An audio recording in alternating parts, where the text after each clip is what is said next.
नमस्कार. आज मी इथे व्हेज थाळी बनवत आहे. त्यासाठी सर्वात अगोदर टाकळा घेतलेला आहे. तो स्वच्छ साफ करून धुवून घेतलेला आहे आणि बारीक चिरून घेतलेला आहे.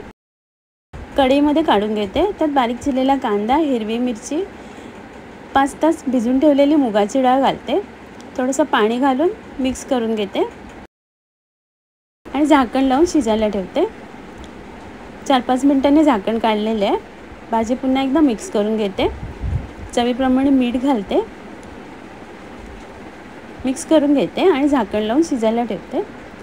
4-5 मिनिटांनी झाकण काढलेले आहे. मुगाची डाळ शिजलेली आहे. त्यात ओलं खोबरं घालते, मिक्स करून घेते. भाजीतलं पाणी आटलेलं आहे.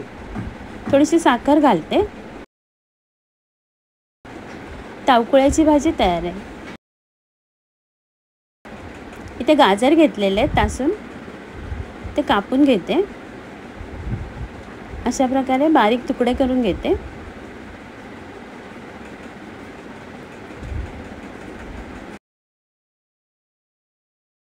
गाजर बारीक तुकडे करून घेतलेले आहे. कढईत तेल घेतलेले आहे. त्यात फोडणीला जिरं घालते, बारीक चिरलेला लसूण घालते आणि परतून घेते. आता बारीक चिरलेला कांदा आणि कढीपत्ता घालते आणि कांदा जरा नरम झाल्यावर टोमॅटो घालते आणि झाकण लावून टोमॅटो शिजायला ठेवते. 2-3 मिनिटांनी झाकण काढलेलं आहे. टोमॅटो नरम झालेले आहे. त्यात हळद, लाल मसाला घालून मिक्स करून घेते.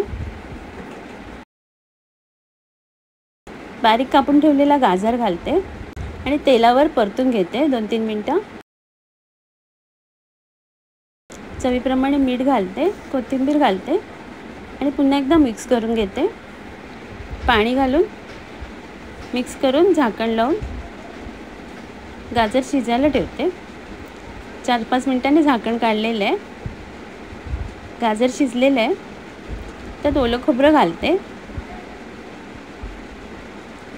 भाजीतलं पाणी आटलेलं आहे. वरून कोथिंबीर घालते. गाजराची भाजी तयार आहे. इथे गाजराची पातळ कापं काढून घेतलेले आहेत. त्याला लिंबाचा रस, लाल तिखट, हळद, चवीप्रमाणे मीठ लावून थोडंसं पाणी घालून पेस्ट करून घेते आणि गाजराच्या कापांना लावून घेते आणि बाजूला ठेवते. 15-20 मिनटं झालेली आहेत. आता थोडंसं तांदळाचे पीठ लावून घेते.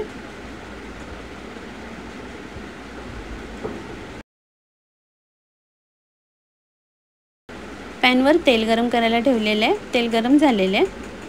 त्यात गाजराची कापं फ्राय करायला ठेवते. झाकण लावून कापं फ्राय करायला ठेवलेली. आता झाकण काढलेलं आहे.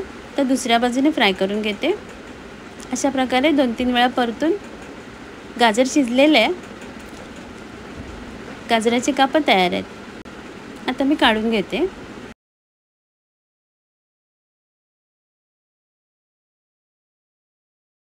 इथे कढईमध्ये बारीक तुकडे करून घेतलेला गाजर आणि फरसबी घालते. थोडंसं पाणी, किंचित मीठ घालून झाकण लावून शिजायला ठेवते. 4-5 मिनिटांनी झाकण काढलेलं आहे. गाजर आणि फरसबी शिजलेली आहे. त्यात शिजून ठेवलेली मसूरची डाळ, त्यात टोमॅटो आणि हिरवी मिरची घातलेली शिजताना. चवीप्रमाणे मीठ आणि हळद घालते आणि सगळं एकत्र करून छान उकळी काढून घेते. मसूरच्या डाळीला उकळी आलेली आहे. आता मी खाली उतरून ठेवते आणि डाळीला फोडणी घालायसाठी तेल घेतलेले आहे. त्यात राई, जिरं, सुकी मिरची, बारीक कापून ठेवलेला लसूण, थोडंसं हिंग घालते, कढीपत्ता घालते आणि डाळीला वरून फोडणी घालते. 2-3 मिनिटांनी झाकण काढलेलं आहे. डाळ मिक्स करून घेते. वरून कोथिंबीर घालते. मसूरची डाळ तयार आहे.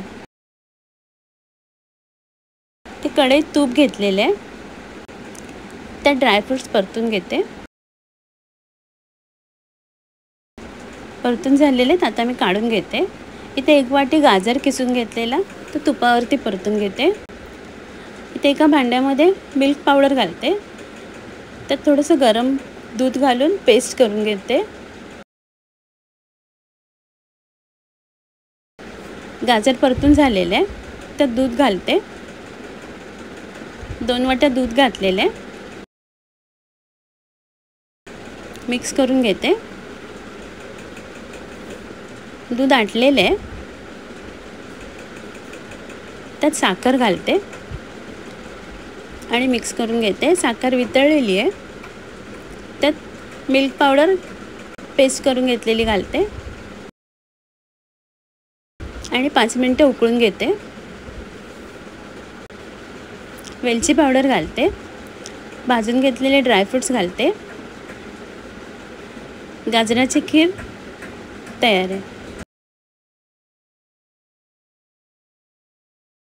मला खोबऱ्याची चटणी बनवण्यासाठी रिक्वेस्ट आलेली. आज ती रेसिपी मी शेअर करत आहे.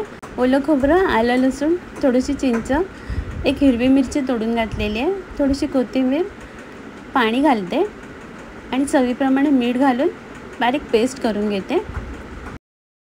मिक्सरमधनं पेस्ट करून झालेली आहे. ओल्या खोबऱ्याची चटणी तयार आहे. आता मी सर्व करते.